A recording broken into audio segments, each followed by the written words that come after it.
Okay, so I want us to focus on finding a bias for those who are, mostly for those who are new to trading ICT, just to show you guys how I find my bias.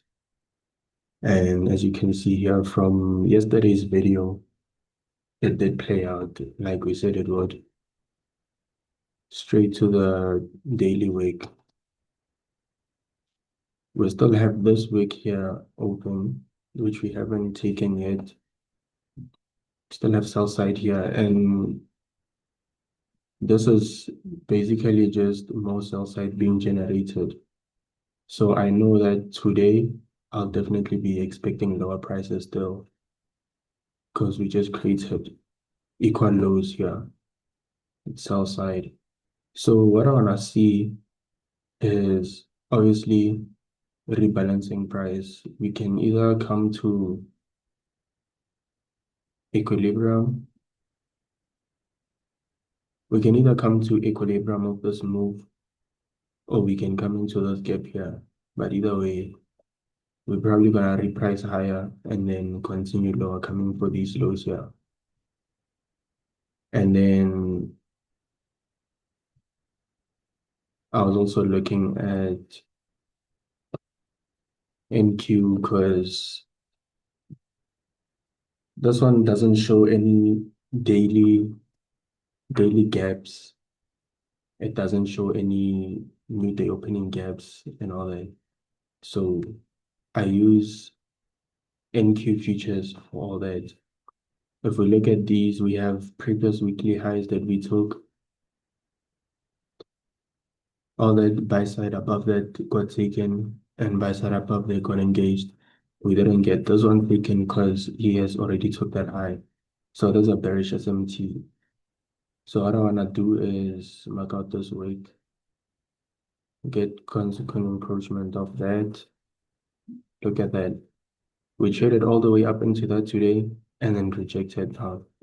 So that's another clear sign why I'm still expecting bearish prices. These are the type of things you look at. And then we also want to see this, obviously, this sell side. We want to see that get taken.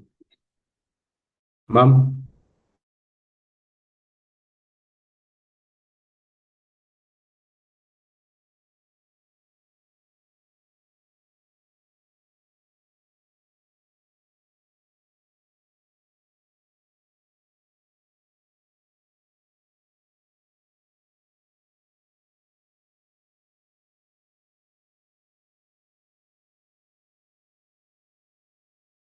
okay. So we have a new week opening gap here.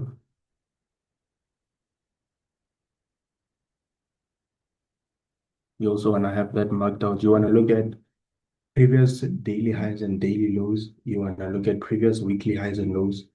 You want to look at new day opening gaps. You want to look at new week opening gaps. And then you also want to look at the true day open, true week open, and the true month open. But the true week open and the true month open is not that important as long as you know where your true day open is, because you guys have seen with most of my videos. When we are above the true day open, most of the time I'm looking for trades towards the true day open. So we're looking for sells.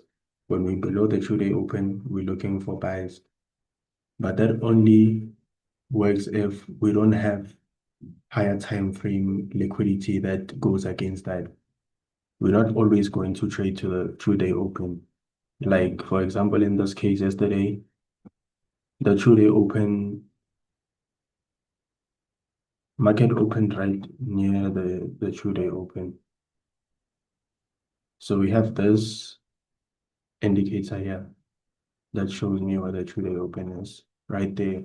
Market open right there. So when you open near the true day open, of course, you want to see expansion away from that. So that in that case, I will just look at my liquidities. Like I marked out the daily wick, CE, and also the sell side here. And then Just like here, we open here, the trade opens, we want to see a trade away from that.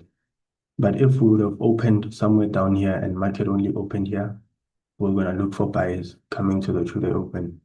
That's if, see here, we took sell side here. That's if we showing that we're not going to come for this. Because I would have expected that to get taken too.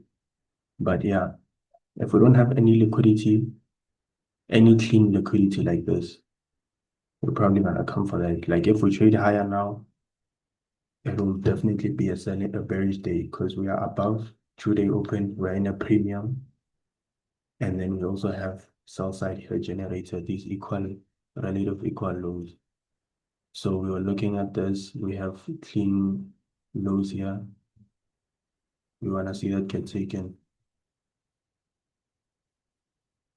And then also want to look at the new day opening gaps. We have the closure here and the open here, also new day opening gap. So these act as magnets for price. You also want to look at that. These levels are where I mostly take off. I take partials, I take off some trades. I barely take trades from these, but sometimes you can get a continuation. Maybe we trade above it and we invest it under 1 minute and stuff like that. Then yes, but most of the time, I'm just taking off positions here. I like these lows here. I want to see us come for that. So I use the futures to mark out my new day opening gaps and new week opening gaps because sometimes here you won't see them.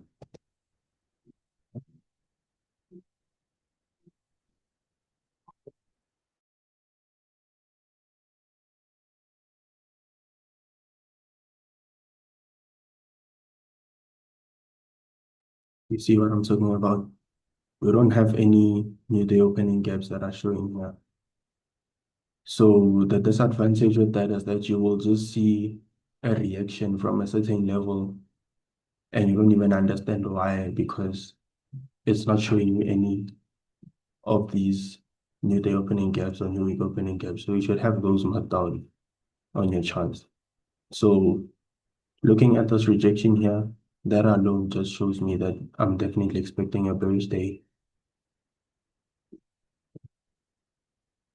or at least for this week to end off bearish until we take these lows at least.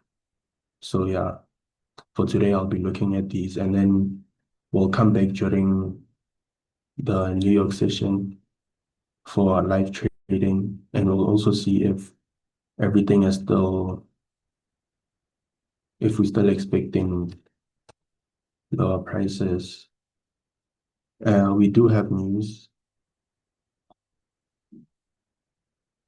Let's see.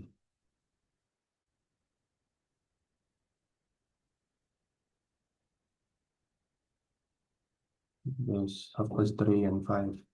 Okay, so we'll only be trading after 5. We'll see how everything is looking. Because with the news,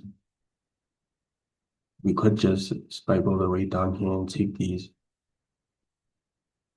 But yeah, that's what I'll be looking for today during the New York session. That was just going over how I find my bias and all that. If you guys can just backtest your trades like this, I promise you, you will see, you will be able to catch most trades.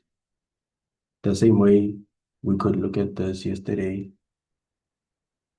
the same way we could look at this yesterday, know that we're gonna have a bearish day, and look how much we actually sold and came for that unique the week CE. So this is how you should approach the charts every day and how you find your bias. So that'll be it for this video. See you guys on the next one.